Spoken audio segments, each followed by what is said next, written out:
There's Deborah.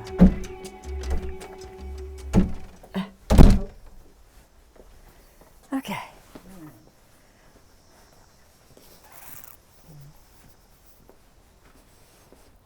I know one thing I can tell you. When I moved into this house, and it must be 40 years or so, give or take, this yard just sloped right down to the street, had kind of no grass and some mud, and that was all. And somebody said, "You need a berm." And I said, "What is a berm?"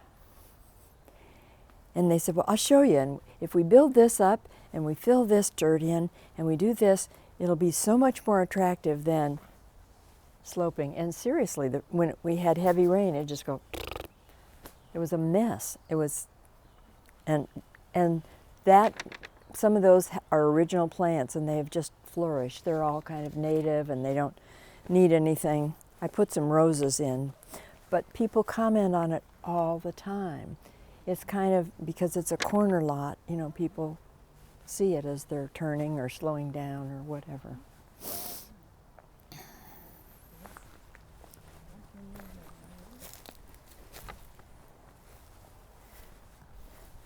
This one I think is mostly dead.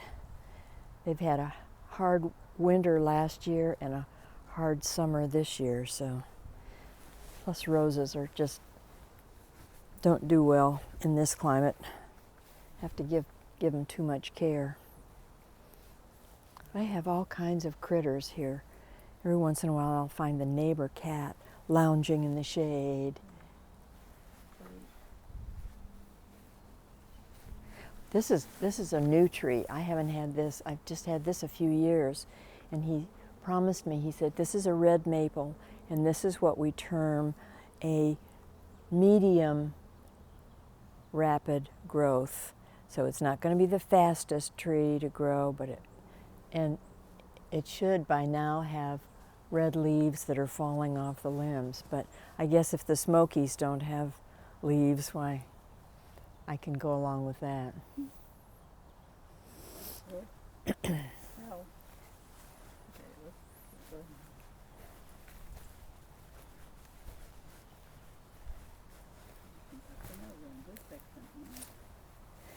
Yeah, I was going to say this is not the common route.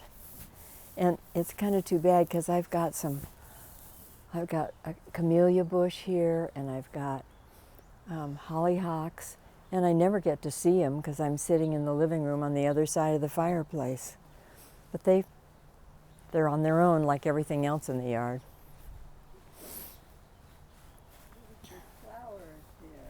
Yeah, this is a double camellia. And it always is ahead of the one in the back. But look, it's got a whole bunch of buds.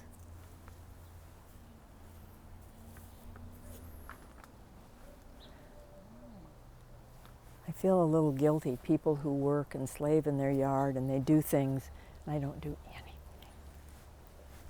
Maybe that's the secret.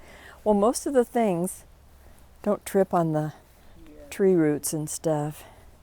This is a trap back here. And this is kind of the beginning of the bird sanctuary, I think.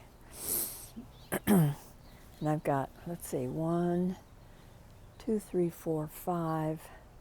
I used to have 6 bird feeders back here, but I had to abandon the one back there because I went to fill it one spring and there was a chickadee in there building a nest and starting a family, so I didn't. Oh, and this is the big tree that I had to, one of the earlier ones that I had to take down. And you can see how much of it in the middle was rotted out. And the arborist said, "Oh, Anne, this has got to come out." It was kind of it was the day before, no, what was it? It was a holiday.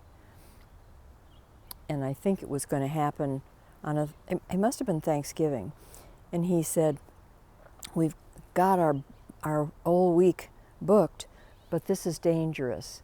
He said, this has got to go. He said, not only is this really, really rotten clear through, but it will land on your house and hurt you. Okay, you have my attention. And that, when I got these, this tree came with the rest of the backyard stuff. And that tree is called a winged elm. Kind of a strange thing. And I said, well, I don't have any place for the tree. And he said, we can plant it there. I said, okay. It is now part of the old stump. Presto changeo. I used to have a huge tree here. I used to have a huge tree right at the corner of my house. And that was, I believe, a water oak. And that was the one that fell on my neighbor's house on top of, it was in the middle of a hurricane or bad storm anyway. And the power was off. It was so hot I couldn't stand it. And so I'm sitting there in the semi-darkness, and somebody came to the door, and it was my neighbor Jim. And he says, did you hear it? And I thought, the thunder, the rain, yes. All the, he said, no, come here. Well, I was kind of in next to nothing, and so was he, because it was hot and everybody was dying without the air conditioning. I put on my shoes, and we tiptoed just to the side that we just came around, and that tree had just uprooted and fallen onto their second floor into their bedroom. We went to their front door, opened the door, and not only were there branches coming through the ceiling of the first floor and dripping water on the couch, dripping water into buckets and everything. And I said, oh no, Jim. I said, who do we call? He says, I don't know. He says, let's get together in the morning and figure out. I said, but it was this whole big thing. And I said, well, is it my insurance company or your insurance company? He said, I don't know. We'll find out. And apparently, they take care of the damage on your property. So they cut it off over there. Then they started working on his house, and he had to do a lot of reconstruction. And then they came over here and they said, the root system gets all filled with sand and mud and everything. They said, as much as you can hose out of this mangled old tree, the better, because every time we put a chainsaw to it, it eats up the chainsaw. So I tried, but it was impossible. It was an old tree anyway, but I never heard it. I never knew. It just kind of lifted out of the ground and then, but there's more to this story. Then I had this wonderful tree. And do you remember I told you the story that I had the little squirrel feeder? And this was the tree that I had the squirrel feeder on. And it had this little picnic table and little bench, and you just nailed it into the tree. And so one summer night, I was sitting on the deck on this side, and Betty and I were having a last cup of coffee. And she said, I think I saw something out of the corner of my eye. But it was getting dark. It was dusk, but not pitch black. And I said, I think I did too. All of a sudden, another one comes down. It's a little tiny flying squirrel, and they're about this big, but they have webbing between their first and back legs.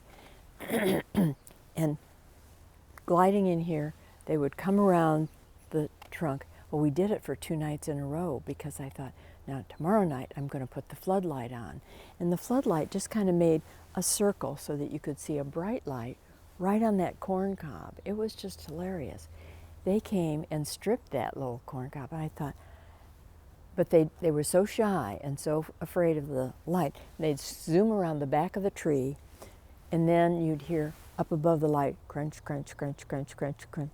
They'd eat it up there. They'd just grab one kernel, come back down. And then so several years later, when in fact this one was so bad, and I'd already lost the one that had fallen on Jim's house, he said, oh, that's got to go.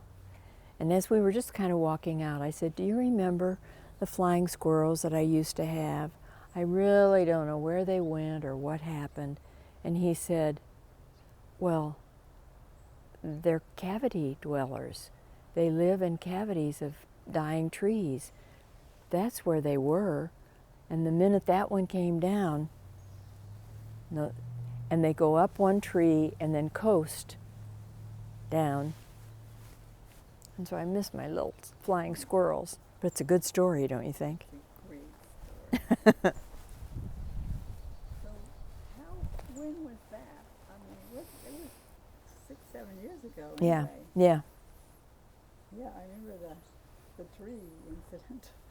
Oh. That must have been horrifying. Well, I would run out here when I thought it was safe to do so and take pictures, about, and my backyard has really bad access for like heavy equipment or, we've got a heavy truck or we've got a Caterpillar or we've got a bucket, and I'm thinking, you figure it out.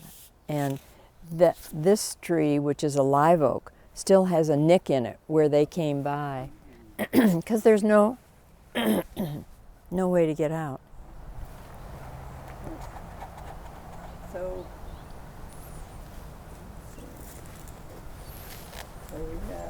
how did you plan? You had someone plan, didn't you?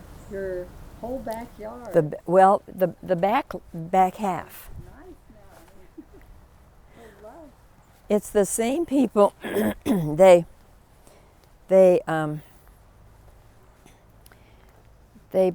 plant and take care of the front circle in Gulfview, and their objective is to have native plants and non-aggressive plants. You know what cat's claw is, don't you? It's invasive, isn't it? It's invasive, and they say this is going to be far worse in the South than kudzu ever was. That will just make things disappear. Now this is going to have to be almost microscopic because I pulled one that I could, but it's got little tiny, like it's the base of each leaf, there's this kind of three, there's another one over there. I see it. And they look like little cat's claws. It's got 3 prongs on it. And it climbs and climbs and grows like a son of a gun everywhere. And then it grows, and it's got a tuber that's, so deep in the ground that you can't dig it out. I mean, it's not like one big plant that you can say there. It's just awful. And I think I'm going to have to take down this bird feeder. It's seen better days, but it was my idea to put Sea Rock City on the roof. You go through the South and that was all you saw. And when I lived in Chattanooga, that was just our marker. But it's had really a hard life. And all of the nicks around the base of it are from birds. They'll take a seed out, and try to crack the seed against the wood. Well, the seed won. Well, that is vintage. So that came from when you lived in Chattanooga? No. The idea of just I doing Rock City. think we know. I think we know. Well, what is this right here? It's a bush that I bought. Okay, it's a bush that you bought. That's as close as I can get. And that is why everything succeeds back there. And this is bought and planted at the same time that was. Now tell me why that one is thriving and that one's had a hard time, and the one over there is kind of in the same shape that one is in. I have no idea. I told you the yard does what it wants to. Well, but it looks beautiful. But most of the stuff is, you know, things that take care of themselves. Well, Even the sago palms, the one in front and over here, you know, I have them trimmed, but they do what they want to. I do remember all these. They must have spent a fortune. The signs. On every barn. It was every mailbox. That's right. It was. That was right. The whole South is still, and I think it still happens. On the back roads, you know, you see a barn and they've got the whole side of it. I don't know whether they paid for that advertisement, but it was everywhere. I don't know. And I think, have you ever been to Rock City? Oh, many times, Oh, okay. because when we lived in Tennessee, Chattanooga was just, you know, maybe a short drive. I can't tell you how long it took us, but we used to picnic up there all the time. And Signal Mountain. Oh, yeah. And we used to go up there, and it was for all of our friends and family that lived in Chicago. We'd say, okay, we're going to have a picnic. Supper is going to be a picnic. And we would buy some steaks, and we would go up the mountain, and they were just taken away. You know, you'd find a picnic bench that you saw miles and miles of, you know, from Rock City, I think you can see 7 states. And we loved it, my sister and I, and if there was a kid in the family, would love it because they had cannons and stuff from you know, the battles of Civil War and Missionary Ridge and all of that stuff, and we'd be all over the the equipment and climbing and carrying on, and then I think that was fine with my parents because I wasn't near the edge, you know, because you're just one step and you're in another state, I guess. I don't know whether you want to go back there or not. There are more thistles and mosquitoes. So we And- have this right here, which is Spanish needle, which will be all over those pants. I know it well, and you and will never get that. yeah. I think the whole backyard is like that, and some of them have like those yellow pods, and Oh. sometimes they have flowers. Oh, And if you want the names of them, I have a piece of paper right here. oh wow. That's we're gonna my- get that for posterity. And you've got them right where they are.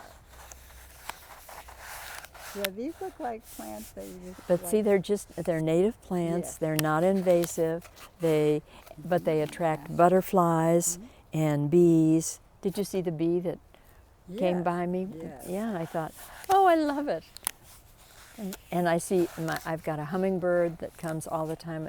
I think the male is the only one that's coming recently, but I usually have 2 or 3 hummingbirds. But isn't that season? Shouldn't they be all gone by now? Well, I have it on very good authority from wild birds that, in fact, some stay here. Now, some of them may be migrating and coming through, and they need a drink, of course. But if they aren't, they may be residents. And so I put a fresh batch out just the other day, and sure enough, there they were. Oh, darn. Yeah, I love it. I love it. That's amazing. Because you never see them Well, beyond September. well, I think that may change, you know, with the temperature and whatever the weather is doing. I want to show you my pride and joy. See if it's working. Yes, it is. I'm sorry. Did you see the Siamese? I did. This is her place. But I jerry-rigged a dripper. And I don't know whether the birds hear it or whether they smell water supply, but they need water more than they need seed. So they can do without something to eat or get it someplace else. But I've got 3 feeders here and then that water source. But I have to keep this kind of cut back because that little Siamese just gets all excited if she can get behind a leaf. And she's not going to have that opportunity as long as I'm here. Jerry rigged that one. But a lot of times, and if we sit for a minute on the porch, you will see like a chickadee or one of the small songbirds come down, and you might even be able to see how dirty it is, kind of at the mid where the water thing crooks, and they stand on there and then drink right out of the dripper. They don't, none of this drinking out of the side, and they'll come down and just perch on the metal and reach down for a fresh drink. I hear you. We're leaving in just a minute. Be patient. Now, I guess since we're over in this corner, maybe you want to talk about your illustrious neighbor over here. You know, I rarely see the lights on. I think poor guy must do so much traveling. Yeah. And Ann is a In backyard neighbor to this lovely house.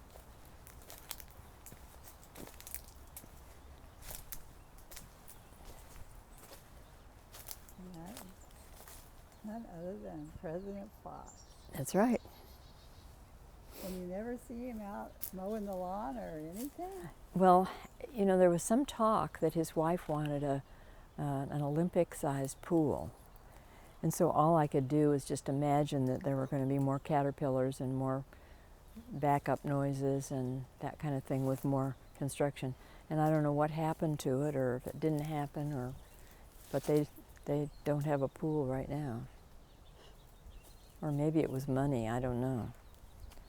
They had so much trouble with the pool over at the other university, the president's house, because nobody ever used it. And so they spent all this man hours and time keeping it up, and it looks pretty but nobody's ever in it. I will never, yeah. High maintenance.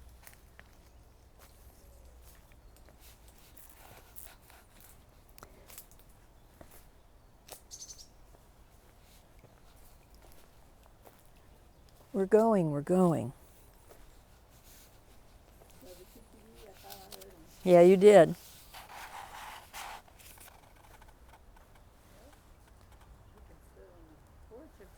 Yeah, I think we should. When you sit out here and it gets really quiet, then things start to happen. Do you want to be? You don't want to be facing the sun, but where do you? You can sit there and I'll just. Where are you going to be? Let's do right here. You're going to move around? Yeah, I'll just All sit right. down. My begonias are still going, but my geraniums died a painful death, I think.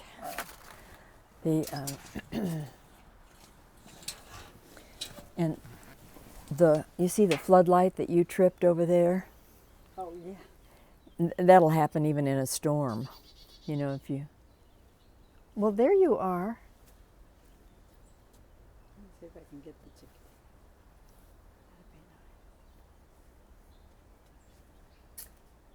Oh, he's got company.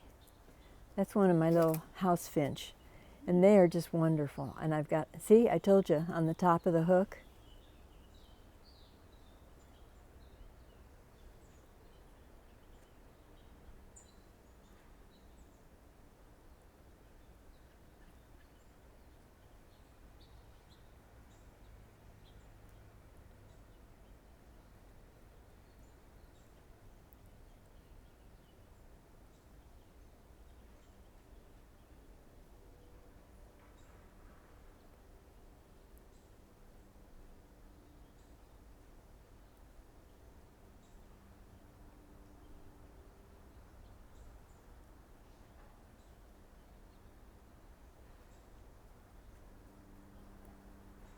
It's very active over there, isn't it? Oh, yeah. There have been times when I've counted, 8 to 10 birds, fighting for one of the ports.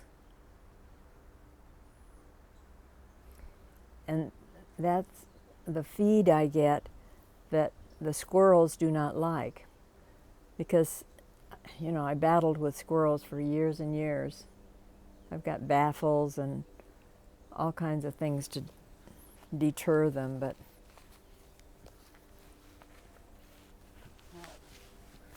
I've never heard of something a squirrel wouldn't eat. well, That's amazing. yeah. I think I probably pay more for it. I told people when I drag in these 20-pound bags of bird seed that my bill at Wild Birds is more than my grocery bill. But yeah, but look at what you get out of it. Do you know I have to fill those every day? I mean, not all the way, but I mean, they were a good third down already this morning.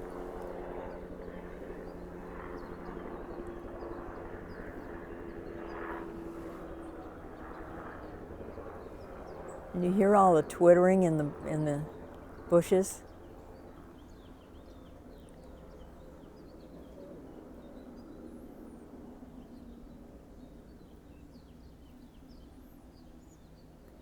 And since so many of them are flock birds, very often, I'll think, what's wrong? Is there a cat or an animal in the yard? Because it's all quiet. But they go from one yard to another. But I have butterflies and I have bees, several kinds of bees.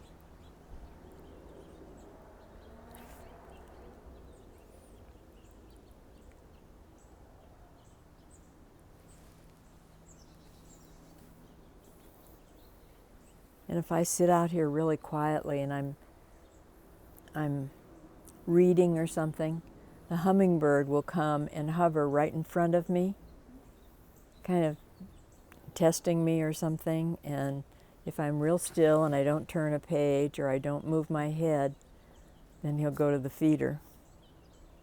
I just love that. Have you ever tried to hold the feeder? No, I haven't done that, but I've seen pictures of people who can get them to land in their hand or on their arm or something like that. And I thought, oh, I can't sit that still. I don't think that I wouldn't alarm them. But I guess they learn trust like anything else. I think they're pretty secure in their ability to. Yeah, they've got speed on us. Yeah, that's fine.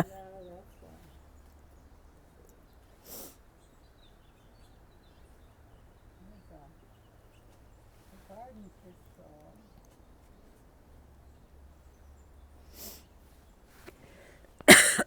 right now looking mighty good in this one. It looks like it's on fire inside. It will flash a reflection around even to the front of the living room. And people who aren't aware of it, it either looks like, there's been lightning or a truck with a car light came through or something. And they'll say, what was that? And I'll say, I know it was a reflection from that, because it'll twirl around in any kind of breeze. I got that at the Spring Arts.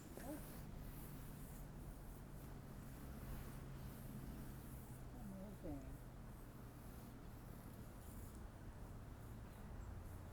Yeah. Good colors. Temperature. Today is 70. Do you see what I have right above that? No, the beige plastic right there. This, yeah. You know what that is? No.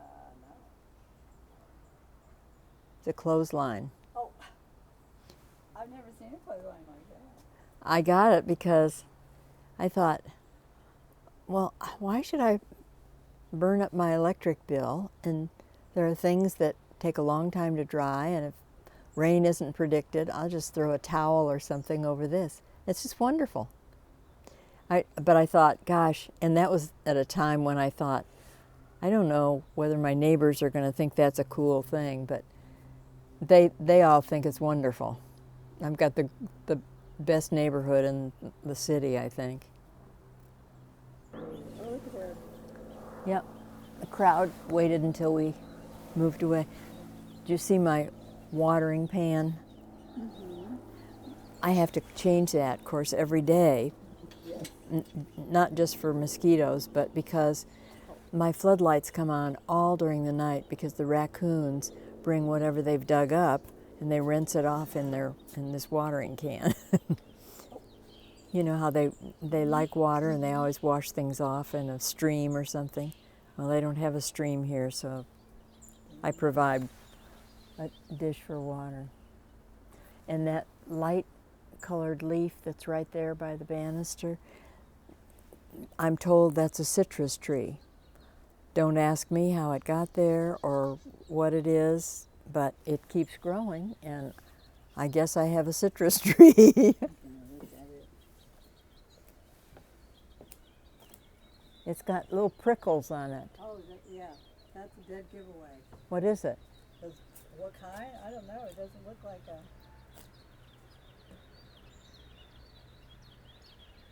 Do you eat a lot of grapefruits? No.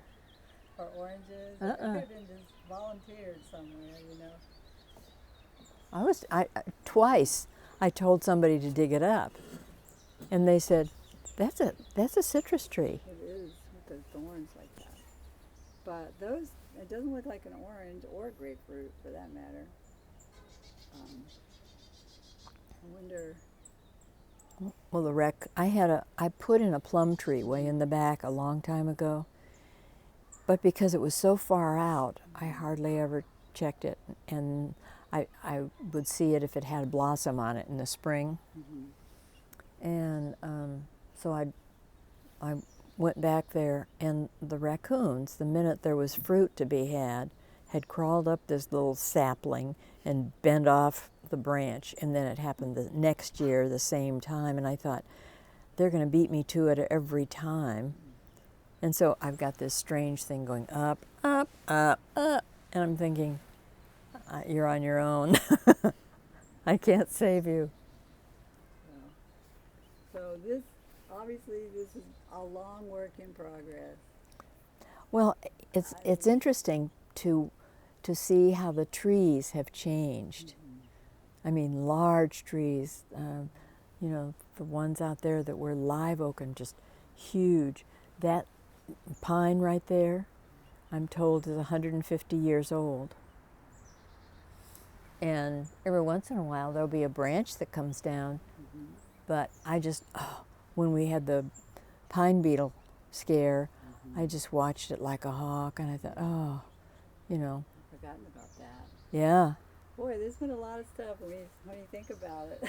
It's happened, isn't there? When I think it was, maybe it was when I was still working. I don't know. Anyway, a great nap place was on the sunroom. But with the 4 skylights, I could look up and see the trees. I could see things. I could see squirrels going back and forth, and I could see where the hummingbird landed when they were resting from this. That's why I like the hummingbird feeders that have a place for them to perch, because then they don't have to use so much energy, because otherwise they have to hover. I like that idea. And I've got a bunch of shrimp plant there that I'm letting go wild, and they love the shrimp plant. The hummingbirds, yes. They love red. They zero in on red. Well, I still can't figure out if they do, because I've read both. I've read, don't be silly, it's a waste of time to color the syrup that you put in, and then yet all the feeders are red. Yeah, cyanide.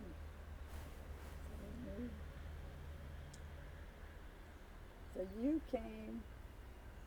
How did you find this house? I think you told me that once. I lived 2 doors down and went out for a walk one Sunday afternoon and saw this for sale sign. And you just. That other house was, this will tell you how long ago it was, and I don't know what they've done to the house in the meantime, but it did have central heat, because there was, in the hallway, most of the hallway floor was taken up by a big register. But it had a back porch that was always stone cold. It was it was really hard to keep things from getting musty because it was covered with trees, and so if there was any humidity, well, are you back? Come on, you can eat. He went around the house, that's what she did.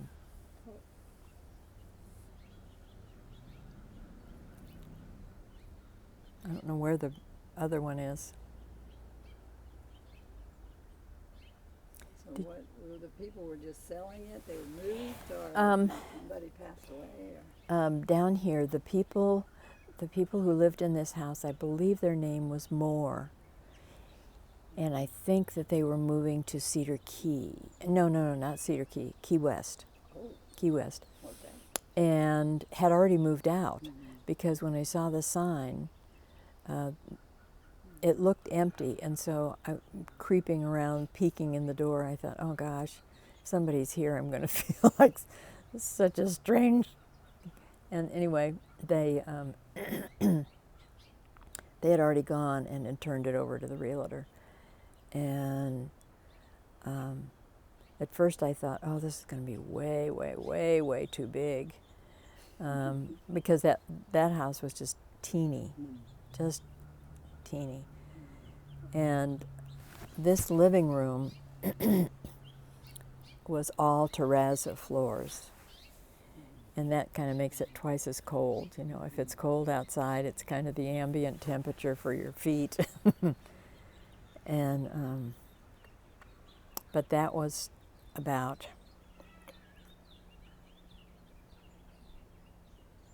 probably about 1971 or so. Wow. I might be off a year or two, but it's in that range. So I've seen the trees change a lot, come and go. It's one way to do history, isn't it? Well,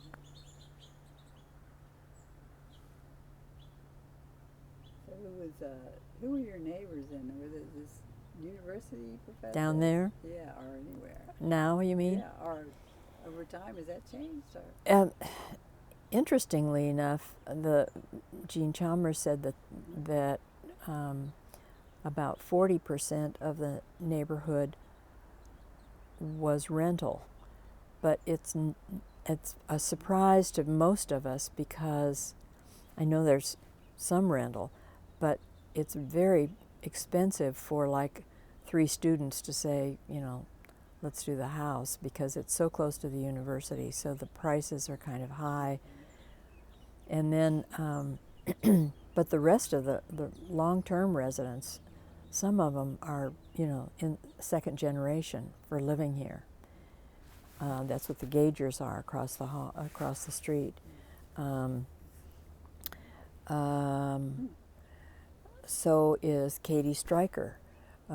She was raised in that house, and she's thinking of retirement in just a couple more years from teaching. Next door I have, used to be a house owned by the university, and for many, many years a Swedish professor and his family lived there and had put in a pool, and then they went back to Sweden, and when that house was refurbished and sold, it was to a minister who is retired, and so he and his family have been there. Let's see who else. Down one more is Margaret Talbert. Really? And her house, it's very interesting. It's when I lived on the other side of it, I was a neighbor to that house. It had, I think, like almost 3 separate wings, and 3 guys lived there, and they could almost live there as kind of separate apartments. They could share the kitchen and that kind of thing in the TV room or something. I don't know how Margaret came to get it, but it's perfect because when she does, you know, huge canvases and things, number one, she does the really large murals outside, and she has a roof that kind of comes out like this one does, and then she has a tarp that she pulls down from the roof to cover them, to protect them from the weather. And she works a lot outside. She's on her second dog. That I think that's right. She takes greyhounds that have been abandoned, and they are the most gentle dogs. You know, she'll go for a walk down the path and stop and talk for a while, and that dog is just so gentle and so sweet. Don't show him a squirrel. Seriously, I don't know whether they don't do squirrels or what, but that's his backyard where she does her painting. Wow, that's amazing. We used to take a shortcut through the woods, and right up from my old house down there, you could go out the back. The backyard was just teeny, and then there was the fence and there was the track. But I have kids from the nursery that come by here, and they'll all be in pink t-shirts or all be in green t-shirts, and they're fluorescent, so they can't lose one. And so they come down, and you hear these kind of chattering voices or singing or something, and there's a whole line of kids with 2 or 3 supervision people. And then at night, every once in a while, it'll be totally still. I might hear an owl, totally still, and all of a sudden, I'll see a light back and forth, and bike riders come down that path at night, but they're just as quiet. You know, if I wasn't out here and knew it, I wouldn't know.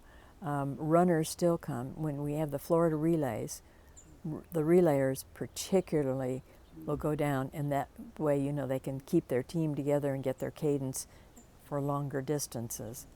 They go through, but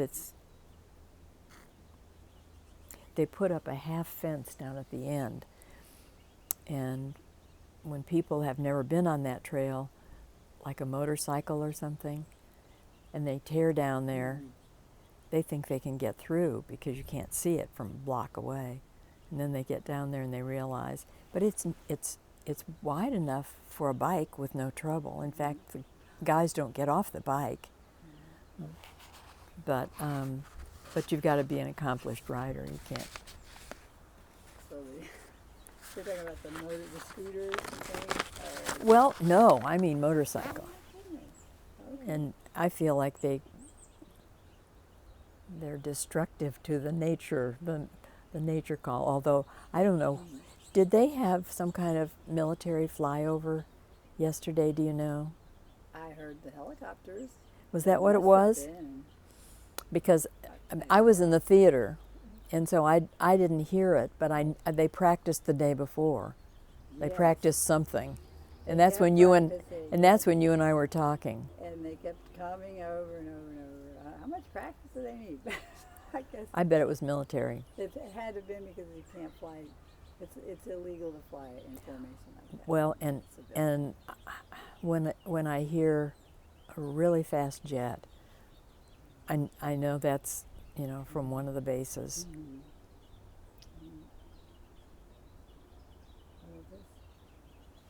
Well, I wanted to get you in your backyard because I don't know, you just it seems to be your kind of lifeline. It's really restorative, you know. I mean, being a nurse. Did you ever, I don't know, did you ever miss being a nurse? Or, you do? You did. And I missed it probably soon after I went into administration, because you go into it because you like the patient care. And first of all, I was on the faculty, and that's in the patient care area, but my primary responsibility was teaching the students what we were supposed to be doing there for patient care. And that wasn't too bad, except I was doing 2 jobs. But in administration, it's too much paperwork, too much fiscal responsibility, too much, being responsible for 300 employees or more when you're talking about part-time. It's really just administrative work. And for a long time, when North Florida was new, there was time to spend with patients. And I did that as much as I could. I mean, I said, page me if you need me, but, I don't want to sit at the desk. That's not why I went into this. But I told myself that by interviewing nurses and by finding out what kind of moral compass or what their desire was. If their desire was, I want to make some money because I want to buy a new camera, that's not what I'm looking for. But I felt like I was representing the patients better if I could control that part of it. And I did for a while. And then, of course, it was too busy, and HR took over a lot of that responsibility, and they don't ask the same questions. And you wouldn't know what questions to ask. That's the key to the whole city, isn't it? Yeah. I mean, well, and I hear stories about all the hospitals in town now, and I heard some others just recently, and everybody chimed in that was in the room, and I thought, I can't argue with them. I wasn't there, and I'm not responsible for it, but people that talk about their doctors and what happened to them, and they go to the hospital and this didn't happen and that shouldn't have, and you think, ugh. wow. And not all of that is the personnel, The healthcare system has been riddled with so many other interests, between the pharma and the insurance people. It's just, well, you remember I used to tell those med students, I said, if all you do in clinic is go from one room to another, and you say congestive heart, and it's going to be elder care, whether they like it or not. And they're going to see. Do you see the dove down there? No, on this side, right underneath the steps by the bend. This is the time of day they like to come out in the evening. Mm-hmm. Oh, I hear the sandhill crane. Yes, I do too. That's the first time I've heard them. Really? Yes. Maybe they'll come down any second now. No, I know where they're going. They're going to Payne Prairie. Yeah. Yeah. Oh, great. Usually I hear them. They fly over here. I don't care what day it is. They fly over about noon or 1. And there's several of us that are crane watchers, and you'll get phone calls, and they'll say, they just left over here. Do you hear them yet? Not yet. I'll run out on the deck, turn off the radio or whatever.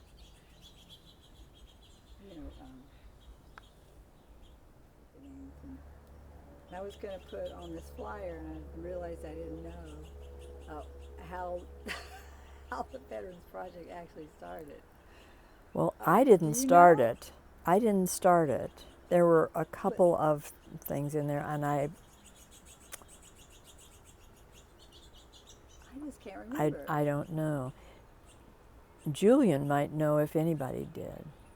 And I jumped from the Seminole collection then into the water management collection, and I did some miscellaneous things in there that I don't, one at a time or something. And maybe the College of Nursing was the first interview I did, because Julian and I went over to meet with the dean to see if she would support it. And as we walked out of the building, he said something like, well, you know who's going to do the interview, don't you? Or do you know who's going to write the questions? Something to that effect. And that had been in my head all along, so I thought. And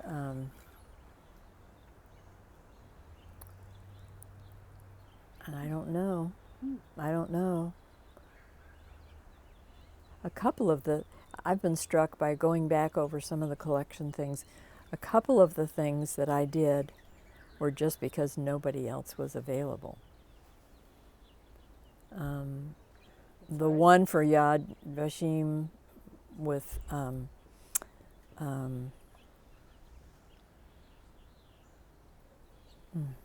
blank, blank, blank. Is it Frank? Is it Frank Town? Mm-hmm. Yeah. The last, that one was because everybody was busy, gone, and I had that bad cold. And the way I've described it to people is I had a wad of Kleenex here and a bunch of cough drops. And fortunately, all you have to do is hit his on button, because I didn't do very much. It was, you know, and that's fine. That's probably how it should be for his continuous loop in the Israel Museum. And what surprises me, Deborah, is that you can get some kind of quiet, unassuming person, and you go through maybe 30 minutes and you're thinking, and it's nothing remarkable. And I think the secret is, you know, after a certain length of time, they build up trust. They understand that you're not going for the quickie interview. They have wanted to tell this for a long time, you know, in sequence, whether that's conscious or unconscious, and all of a sudden you get this wow story that you and I have experienced a number of times. I think I heard that one. Did you? I think so. I'm just amazed that they're still here. I've never seen one. Yes, you did. You did, because he went around the corner and got some Okay. shrimp plant. There he goes. Yep. Oh, there he is. Yeah. Oh, I I'm have I'm never so seen glad. one this time of year. Well, I'm so glad I get to show it off for you, because That's amazing. just you hear, if you're just quiet and you just hear all this chortle, chortle, chortle over there. We got this nice, gigantic red umbrella. I That thought about attracts them putting for it down. miles. I thought, should I move that? Will that obstruct them to getting to their feeder? Not a bit. No. Oh, no. They can They're find it. just very nimble. Very amazing flyers. But the number is very broad, but I had wanted to write something like, when did it actually, the Veterans History Project, when did it actually start? Because people ask me that sometimes. They say, well, it kind of started, I think Dr. Pleasance had I don't know, a class. Have you talked to him about it? No, I need to, don't I? And look back, and unless you have another stash somewhere, the date that we have for some of those first ones, like, you know, we've got that World War I one that's kind of a fake. It's somebody at the guy's bedside in the hospital saying, isn't that right, Dad? And he'd go, Oh. And I thought, I don't think this is an interview. Fine. I'm about ready to write another of these little nuggets that Don wants me to. Don thinks that that's at least one way, you know, that you and I talked about that. I don't know. I still don't know how to make more people aware, but I sure have made the people in the two writing groups aware. You say veteran and they think Ann Smith. But they've heard, you know, these first-hand stories, and they're short because we have a limit about, you know, how much time we take to read. But I've written down the things that were remarkable. But don't you think that each and every one Yes. has something Yes. Everyone. that you Everyone. learn. Every one of them. And that's what I'm going to say to the veterans at the VFW on Thursday. You know, that the veterans have been my history project. They are living history. You know, and it's not even wartime history. You know, it's what was going on in society, and you know why they came home to a mess in their family, or you know what it was like living in the Bronx and learning to shoot a rifle, and all the stuff that. Or, you know, Well, I think that there were a number of them that became medics, because they talk about the numbers of them that never even carried a weapon. And I thought, I'm sure that was their choice. And maybe that was, you know, you're not opting out of your military service, but in fact, they got killed probably at higher numbers than. giant targets, wouldn't they? And they're out there ahead of the squad, you know, they're pulling in. And to think that most of them suffered some sort of trauma to this day. There's something on the news this morning about one guy who was suffering from PTSD and, you know, had a service dog and the rest, but how hard it was at 4th of July when firecrackers were going off, that he.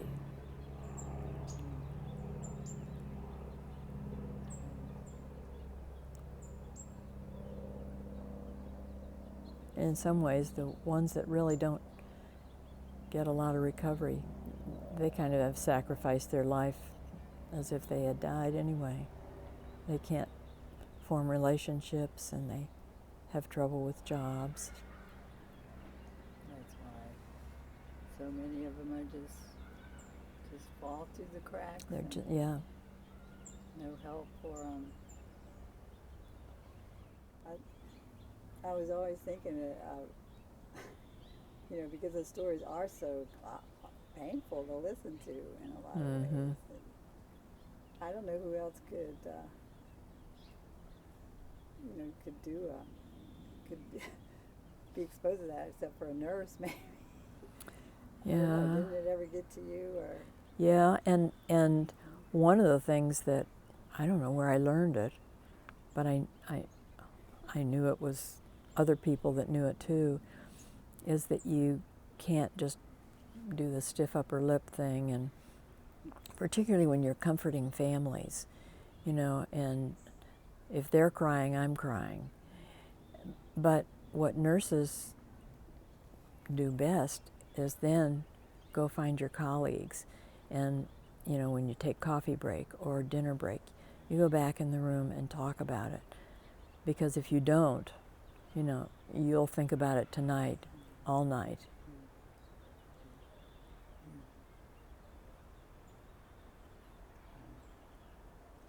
I think I had some good basic education about that too. I remember the first death I had when I was a student, and I don't know whether I was a junior or a senior, but this woman had tertiary syphilis, and we had many post conversations, and our instructor was saying, you're a nurse, you are there to take care of her health. This has nothing to do, you make any judgments about her diagnosis, and you're making a mistake. Secondarily, she was in isolation, so you were in gown and gloves. You know, the minute you are, she had no visitors. She was in an isolation room, and she was a nice lady. And one morning when I came in for report, the housekeeping lady who was mopping the hall told me that she had died, which is not the way I should have found out, but that's how the hospital system works. The housekeepers know what's going on. And so the instructor, instead of sending me off to take care of another patient, she assigned another student with me to go in and give her care, because you have to give her a bath. You have to, it depends on the hospital, but in her circumstance, we had to take out part of her tubes, like her nasogastric tube, before she went down to the morgue and things like that. But I can remember that instructor was so comforting, and of course the other students were learning from my experience of my patient having died. But it was a good lesson that I obviously never forgot.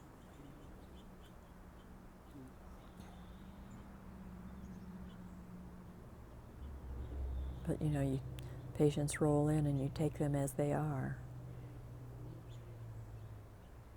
And that's the same with oral history too. That's a really big part of it. And that's harder for some than the others, yes. Well, sure. How many times have you ever heard? Maybe it's the first time they've told that story. Repeatedly. I wonder why you think they would tell you, a complete stranger. That's right.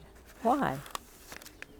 And I think it may be different in different people, but I still think that sometimes they have maybe started to tell the story and got interrupted, you know, that it wasn't a designated. I know that in my family, it's kind of, when we get together, it's a mob. And everybody talks at once, and nobody ever finishes. Oh, I'm interrupting myself because around the corner is my other kitty.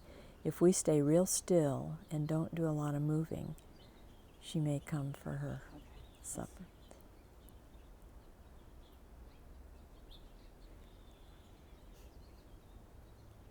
She's still moving this way.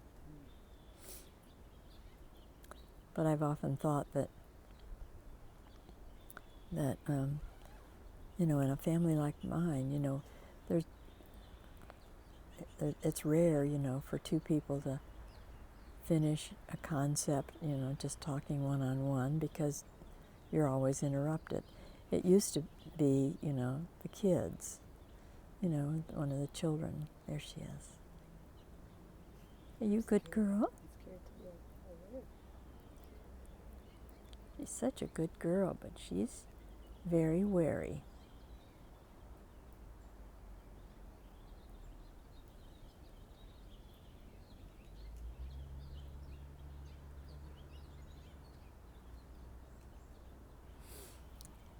But in my family now, it's just, you know, everybody talking over everybody else's. Mm-hmm. And there's...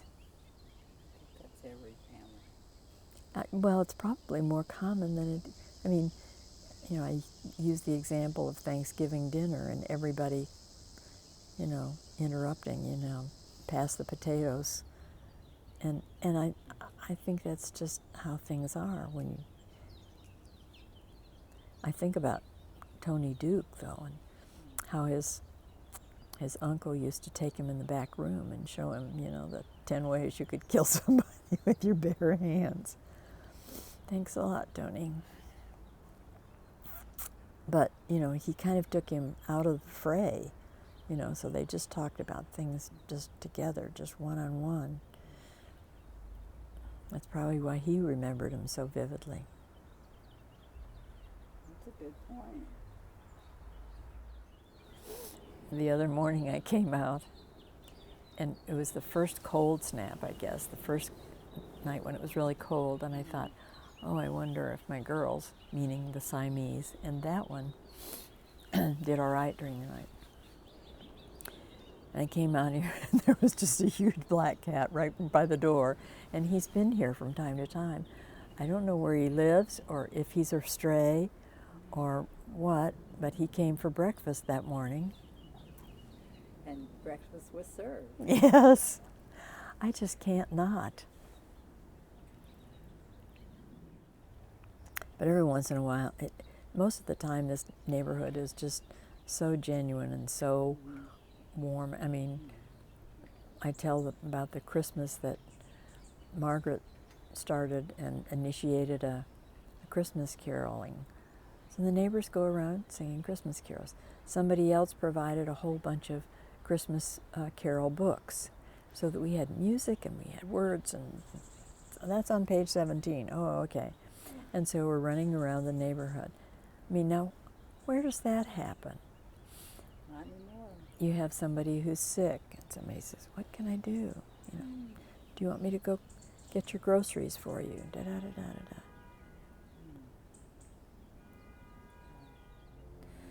My neighbor, Jim and Sabette next door, said they have a Baltimore Oriole. I've never had one.